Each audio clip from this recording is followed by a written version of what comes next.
For centuries, it's been a whisper on the lips of explorers, a fever in the minds of kings, a city paved with gold, a kingdom of unimaginable wealth hidden in the darkest corners of the globe, a legend far bigger than just El Dorado.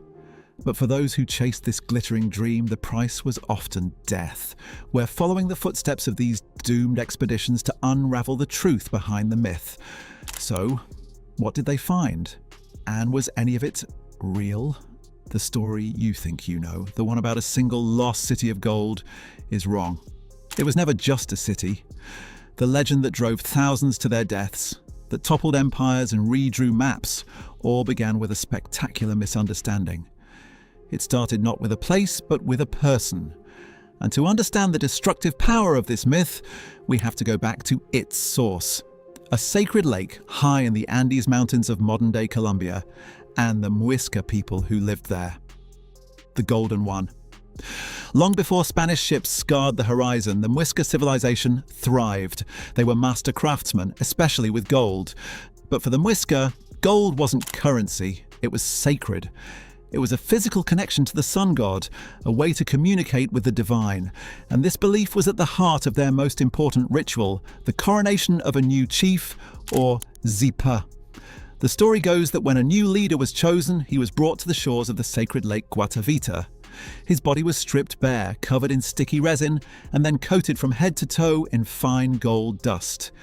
He became a living statue, a shimmering embodiment of divine power. He was El Dorado, Spanish for the Golden One. He'd then be placed on a ceremonial raft piled high with gold artifacts and precious emeralds. As the raft was pushed to the center of the deep, dark lake, the people would line the shores playing music and chanting. At the center of the lake, as the sun hit its peak, the gilded chief would perform the ultimate offering. He'd plunge into the water, washing the gold from his body and returning it to the gods. At the same time, his attendants would throw the rest of the treasure into the lake, a shower of gold and jewels sinking into the murky depths. This wasn't an act of waste, it was an act of cosmic balance, of giving back to the divine forces that sustained them. For the Muisca, the real treasure wasn't the gold itself, but the act of letting it go. But when tales of this ceremony reached the ears of the newly arrived Spanish conquistadors, they heard something very different. Their minds, consumed by a lust for material wealth, couldn't grasp the spiritual meaning. They didn't hear a story of a gilded man. They heard a story of a kingdom so rich its leader casually bathed in gold. Through rumor, mistranslation, and greed, the story mutated. The Golden Man gradually became a golden city. A sacred ritual turned into a treasure map. And the hunt for El Dorado began, a hunt that would become one of the most destructive obsessions in human history. The Gold Fever. The legend of a golden city spread like a contagion among the Spanish conquerors. It was a disease of the mind, a gold fever that drove men to abandon their posts, their families, and their sanity for a phantom city that was always just over the next mountain range. One of the first to be consumed by this madness was Gonzalo Pizarro, brother of the man who conquered the Inca Empire. In 1541, he led a massive expedition from Quito in modern-day Ecuador into the unforgiving Amazon rainforest. With him were hundreds of Spanish soldiers and thousands of indigenous porters, all marching toward a rumored Golden Kingdom. The jungle became their tomb. They were assaulted by relentless rain, swarms of insects, and unnamed diseases. Their clothes rotted off their backs. Starvation forced them to eat their horses, their dogs, and even the leather from their saddles. After more than a year of suffering, Pizarro stumbled back to Quito with only a fraction of his original force. He had found nothing but death and despair. But failure did nothing to quell the fever. If anything, it intensified it. Perhaps the most infamous expedition was led by the Basque soldier Lope de Aguirre. Joining a quest down the Amazon in 1560, Aguirre's paranoia and ambitions spiraled out of control. Convinced his commander was leading them astray, he orchestrated a mutiny, murdering his superior and anyone who stood in his way. He declared himself the Wrath of God, Prince of Freedom. Aguirre's journey became a river of blood. He tortured and executed his own men on the slightest suspicion of disloyalty. He even wrote a defiant letter to the King of Spain, renouncing his allegiance and declaring war on his former king. His quest for El Dorado had morphed into a homicidal rebellion against the entire Spanish Empire. In the end, cornered and abandoned, he murdered his own daughter to prevent her capture. He was then killed and his body was dismembered. His reign of terror was over, but the myth that created him lived on. Even the English weren't immune. The famed explorer Sir Walter Raleigh became obsessed with finding his own version of El Dorado he called Manoa. He led his first expedition in 1595, and though he returned to England empty-handed, he published a wildly popular book filled with fantastical descriptions of a golden city that further cemented the myth in the European imagination. Years later, in 1617, a disgraced Raleigh convinced King James I to fund one last desperate expedition. The mission had one strict condition: do not engage the Spanish. But his men, driven by that same gold fever, attacked a Spanish settlement. The expedition was a catastrophic failure. Raleigh's own son was killed in the fighting. When Raleigh returned to England, the Spanish demanded justice. The king reinstated a prior death sentence for treason, and in 1618, Raleigh was executed, a final tragic victim of the legend he'd chased for so long. Countless other lives, thousands upon thousands of European explorers, and the indigenous people they enslaved, tortured, and killed, were sacrificed at the altar of this myth. They found no city of gold. All they found was a terrifying testament to human greed. A world of golden cities. The obsession with a city of gold wasn't just confined to South America. The El Dorado legend is simply the most famous chapter in a global anthology of golden myths. It seems that wherever explorers went, the dream of a city paved with treasure followed. In North America, the Spanish chased a legend known as the Seven Cities of Cibola. The myth was sparked by the harrowing tale of Alvar Núñez Cabeza de Vaca, a survivor of a shipwrecked expedition who wandered for 8 years across the American Southwest. He returned with tales heard from native tribes of fabulously wealthy cities to the north. In 1540, the conquistador Francisco Vázquez de Coronado mounted a huge expedition searching for Cibola across modern-day New Mexico, Arizona, and Kansas.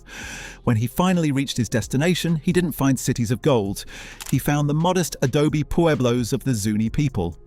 The fantastic rumors were just that, rumors.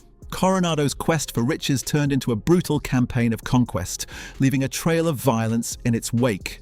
He too returned a failure, bankrupted and disgraced. This lust for gold was a global phenomenon. In Africa, European explorers searched for the mythical kingdom of Prester John, a powerful Christian king said to rule over a land of unimaginable riches. For centuries, this fantasy fueled exploration, not just for treasure, but for a potential ally. Back in South America, other golden legends thrived. Deep in the rainforests of Peru and Brazil, some still search for Paititi. Unlike El Dorado, the Paititi legend is one of resistance. It tells of an Inca city, a final refuge where the emperor fled after the Spanish conquest, taking the empire's vast treasures with him. For centuries, and even today, explorers have ventured into the jungle, convinced that Paititi is real. In 2001, an Italian archaeologist discovered a 17th century missionaries report describing a city rich in gold called Paititi, reigniting the modern search, though the document's contents are considered third-hand and unreliable. And then there's the story of Percy Fawcett, a 20th century British explorer. He was convinced that an ancient, highly advanced lost city, which he named Zede, existed deep within the Brazilian Amazon. He wasn't just looking for gold, but for evidence of a lost civilization.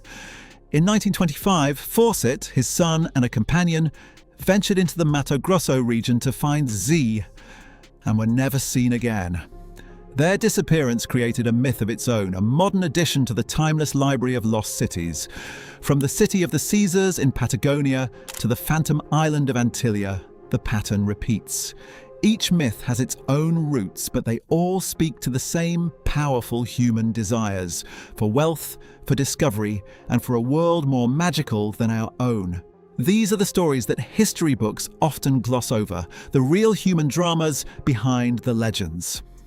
If you find these hidden histories as fascinating as I do, and believe me, there are many more to tell, make sure you subscribe and click the bell. That way, you won't miss our next investigation into the mysteries of the past. The truth in the myth. So, after centuries of searching and countless lives lost, why has no city of gold ever been found? The answer is that the explorers were looking for the wrong thing. They were searching for material wealth when the gold of these legends was almost always something else. The myth of El Dorado, as we know, was a catastrophic misinterpretation of a Muisca ritual. The gold was spiritual, not a commodity.